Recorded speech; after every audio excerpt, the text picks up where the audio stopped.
நீங்கள் தவறவிட்ட ஒன்று ஒரு நாள் திரும்பி வந்து உங்கள் வாழ்க்கை தரத்தை உயர்த்தினால் எப்படி இருக்கும்? அதை பற்றிய கதைதான் இது. வள்ளி 22 வயது இளம்பெண்.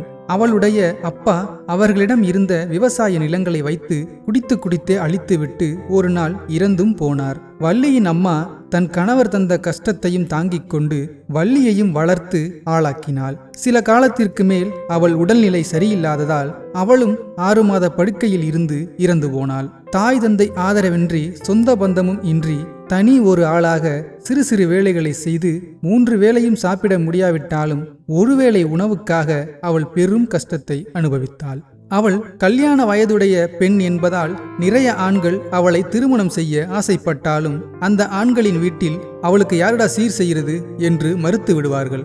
இளமையில் தனிமையும் ஒருவேளை சோற்றுக்குமான போராட்டம் மட்டுமே அவள் வாழ்க்கையில் துணையாக இருந்தது. வள்ளி தன் எதிர்காலத்தை பற்றி நினைத்து ரொம்ப கவலையாக இருப்பாள். ஒரு நாள் அவள் விறகு பொறுக்க அவள் ஊரில் உள்ள கம்மாய்க்கு சென்றபோது அங்கே 60 வயது பெரியவர் ஒருவர் 20 ஆடுகளை கரையோரத்தில் மேய்த்து கொண்டிருந்தார். வள்ளி அதற்கு பக்கத்தில் விறகு சேகரித்தாள். திடீரென அந்த 60 வயது முதியவர் மயங்கி விழுந்தார். அதை பார்த்த வள்ளி அவரை தூக்கி நிழலுக்கு கொண்டு வந்து தண்ணீர் கொடுத்தாள். அவர் மயக்கத்தில் இருந்து மீண்டு வந்தார். வள்ளி அவருக்கு தண்ணீர் கொடுத்ததற்காக அவர் நன்றி கடன் பட்டிருப்பதாக சொல்லி வருத்தப்பட்டார். பிறகு அவர் வள்ளியிடம் நீ என்ன செய்கிறாய் என்று கேட்டார். அவள் தன் நிலைமையை அவருக்கு கண்ணீரோடு சொன்னாள். அதை கேட்டு அவர் மனமுருகி அந்த பெரியவர் தன்னிடம் இருந்த ஆடுகளில் ஒரு ஆட்டை மட்டும் அவளுக்கு வளர்க்க கொடுத்தார். அதை சந்தோஷமாக வாங்கிய வள்ளி அந்த ஆட்டை தனியாக கட்டி போட்டு மேய்த்தாள். கொஞ்ச நேரத்தில் அந்த பெரியவரின் மனைவி அவருக்கு சாப்பாடு கொண்டு வந்தாள். அப்போது வள்ளி அவர்களுக்கு சொந்தமான ஆட்டை கட்டி போட்டு மேய்ப்பதை பார்த்து அவளிடம் சண்டைக்கு போனாள். வள்ளி பாட்டி தாத்தா தான் ஆட்டை வளர்க்க கொடுத்தாரு என்று சொன்னதும் தன் கணவனிடம் வந்து ஏங்க நீங்க பாட்டுக்கு அவ்வளோ பெரிய ஆட்டை கொடுத்துருக்கீங்க, இப்படி யாராவது சும்மா கொடுப்பாங்களா என்று கேட்டதும் அவர் தன் மனைவியிடம் அடியே நான் கொஞ்ச நேரத்துக்கு முன்னாடி மயங்கி கீழே விழுந்துட்டேன்டி, இந்த புள்ள இல்லைன்னா அடிக்கிற வெயில்ல நான் செத்தே போயிருப்பேன். அந்த புள்ள தாண்டி தண்ணி கொடுத்து என் உசுரை காப்பாத்துச்சு. அந்த புள்ள அப்பா அம்மா இல்லாம கல்யாணமும் பண்ணாம ஒத்த ஆளா கடந்து கஷ்டப்படுறேன்னு சொன்னா, அதுதான் உசுரை காப்பாத்தினவளுக்கு ஒரு பெரிய ஆட்டை கொடுத்தா அதை வச்சு பொழைச்சுக்குவான்னு பார்த்தேன் என்று அவர் சொன்னதும் அவருடைய மனைவி ஏங்க கொஞ்சம் கூட அறிவில்லாத ஆளா இருக்கீங்களே, உங்க உசுரையே காப்பாத்திருக்கா, ஒரு ஆட்டை மட்டும் கொடுத்தா அது அப்படியே தானே இருக்கும், கூட ஒரு கிடாயும் கொடுத்தாதானே அது குட்டி போட்டு பழுகும், சுத்த விவரம் கட்ட ஆளா இருக்கீங்க என்று தன் கணவனிடம் சொல்லிவிட்டு ஒரு கிடாயை பிடித்து வள்ளியிடம் கொடுத்தாள். இந்தாமா இந்த ஆட்டையும் கிடாயையும் வளர்த்து பொழைச்சிக்க, என் புருஷன் உசுரையே காப்பாத்திருக்க, நான் உனக்கு 2 உசுரா கொடுத்துருக்கேன். நாங்களும் எங்க வாழ்க்கைய ஆடும் கிடாயுமா தான் வாங்கி வளர்க்க ஆரம்பிச்சோம். அதுக போட்ட குட்டிங்க தான் இத்தனை ஆடும். கஷ்டப்பட்டு வளர்த்த பிள்ளையெல்லாம் விட்டுட்டு போயிடுச்சு. இந்த ஆடுங்க தான் எங்களுக்கு சோறு போடுது. நல்ல புத்தியோட இந்த 2 ஆட்டையும் கண்ணும் கருத்துமா பார்த்துக்க, சரியா என்று கணவன் மனைவி இருவரும் அவர்களுடைய ஆடுகளை வேறு இடத்திற்கு மேய்ச்சலுக்காக பத்திச் சென்றனர். வள்ளி அவர்கள் கொடுத்த ஆட்டை கட்டி போட்டு மேய்த்தாள். மாலை 4 மணி ஆனதும் அந்த 2 ஆடுகளையும் கையில் பிடித்து கொண்டு அவள் சேகரித்த விறகுகளை கட்டி தலையில் சுமந்து கொண்டு வந்தாள். வள்ளி அந்த 2 ஆடுகளையும் நன்றாகவும் பாசமாகவும் வளர்த்தாள். 2 மாதம் வரை அந்த 2 ஆடுகளும் வள்ளியிடம் நன்றாக பழகிவிட்டது. ஒரு நாள் வள்ளி தன் 2 ஆடுகளையும் பத்தி கொண்டு அப்படியே விறகும் சேகரித்து வரலாம் என அந்த கம்மாய்க்கு சென்றாள். 2 ஆடுகளையும் மேய விட்டு அவள் விறகு பொறுக்கினாள். வெயில் அதிகமாக இருந்ததால் மயக்கம் வரவும் ஒரு கருவ மர நிழலில் உட்கார்ந்தாள். பிறகு அவள் கொண்டு வந்த தண்ணீரை குடித்துவிட்டு கொஞ்ச நேரம் தூங்கினாள். சிறிது நேரத்திற்கு பிறகு முழிப்பு வந்ததும் 2 ஆடுகளையும் தேடினாள். ஆடுகளை காணவில்லை. பதறிப்போய் எல்லா இடங்களிலும் தேடினாள். கிடைக்கவே இல்லை.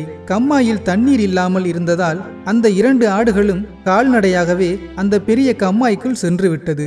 அந்த கம்மாயின் நடுவே தீவு போன்று கருவக்காடுகள் வளர்ந்திருப்பதால் அதற்குள் அந்த ஆடுகள் சென்றது.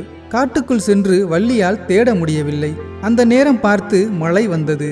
மழை நின்றதும் ஆடுகளை தேடலாம் என மழையில் நனைந்தபடியே தன் வீட்டுக்கு வந்தாள். ஆனால் அது அடைமழையாக இரவு முழுவதும் பெய்து கொண்டே இருந்தது. இரவு முழுவதும் பெய்த மழையில் அந்த பெரிய கம்மாய் நிரம்பிவிட்டது. வள்ளி காலையில் ஆட்டை தேடலாம் என கம்மாய்க்கு சென்று பார்த்தபோது அந்த கம்மாய் நிரம்பி இருந்தது. கம்மாய் நிரம்பியதற்காக அந்த ஊரே சந்தோஷப்பட்டாலும் வள்ளி மட்டும் தனக்கு இரவலாக கொடுத்த ஆட்டை இப்படி தொலைத்து விட்டோமே என்று அழுதாள். பிறகு எப்போதும் போல தனக்கு கிடைத்த வேலையை பார்த்து கொண்டு ஒருவேளை சாப்பாட்டை மட்டும் சாப்பிட்டு வந்தாள். ஆடு தொலைந்ததை நினைத்து மிகவும் வருத்தப்பட்டாள். அந்த வருடம் அந்த ஊரில் நல்ல விளைச்சல், எல்லோரும் சந்தோஷமாக இருந்தனர். ஆனால் வள்ளி மட்டும் கவலையாக இருந்தாள். அதற்கு அடுத்த வருடமும் நல்ல விளைச்சல். ஆனால் வள்ளி மட்டும் அந்த ஊரில் கஷ்டப்படும் ஏழையாகவே இருந்தாள். வள்ளி கஷ்டப்படுவதை பார்த்த அந்த ஊரில் ஒரு இளைஞன் தன் அப்பா அம்மாவை எதிர்த்து அவளை திருமணம் செய்து கொண்டான். அவன் வள்ளியை திருமணம் செய்து கொண்டதால் அவனுடைய அப்பா அம்மா சொந்த பந்தம் எல்லாம் அவனை ஒதுக்கிவிட்டனர். அதை பற்றியெல்லாம் அவன் கவலைப்படாமல் வள்ளியுடன் குடும்பம் நடத்தி வந்தான். தனக்கு இப்படி ஒரு வாழ்க்கையை தந்ததற்காக கடவுளுக்கு வள்ளி நன்றி சொன்னாள். வள்ளியின் ஆடுகள் தொலைந்து 3 வருடமாகியது.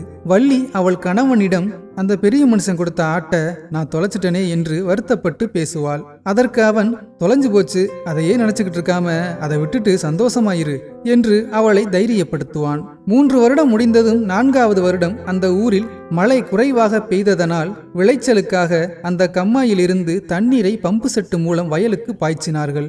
2 மாதத்தில் அந்த கம்மாயிலிருந்து தண்ணீர் தீர்ந்துவிட்டது. கம்மாயில் இருக்கும் மீனை பிடிப்பதற்காக கொஞ்ச நஞ்ச தண்ணீரையும் வெளியேற்றினார்கள்.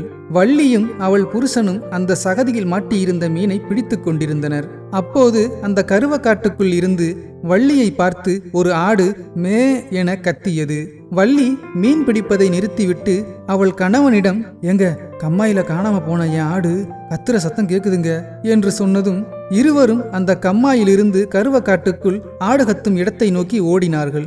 அங்கு சென்று அவர்கள் பார்த்தபோது 100க்கும் மேற்பட்ட ஆடுகளாக அது பழுகியிருந்தது. அவள் வளர்த்த 2 ஆடுகளும் வள்ளியை பார்த்ததும் அவளிடம் ஓடி வந்தன. அவள் ஆட்டின் கழுத்தில் கட்டி இருந்த கயிறு அப்படியே இருந்தது. கணவன் மனைவி இருவரும் அந்த ஆட்டையும் கிடாயையும் ஆளுக்கு ஒன்றாக பிடித்து வர அந்த 2 ஆடுகள் பின்னாடியே மற்ற ஆடுகளும் வந்தது. வள்ளியோட காணாம போன ஆடு வந்துருச்சு, அது நிறைய குட்டி போட்டிருக்கு என்ற செய்தி ஊர் முழுவதும் பரவியது.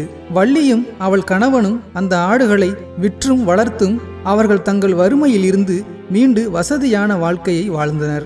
வள்ளி எப்போதும் கஷ்டப்பட வேண்டும் என்று நினைத்த அந்த ஊர்க்காரர்கள் அனைவருக்கும் காணாமல் போன ஆடு 100கணக்கான ஆடுகளாக பழுகி வெளியே வந்திருப்பதை பார்த்து வைத்தறிச்சலோடும் பொறாமையோடும் வள்ளியின் வீட்டை பார்த்தபடியே பெருமூச்சு விட்டனர்.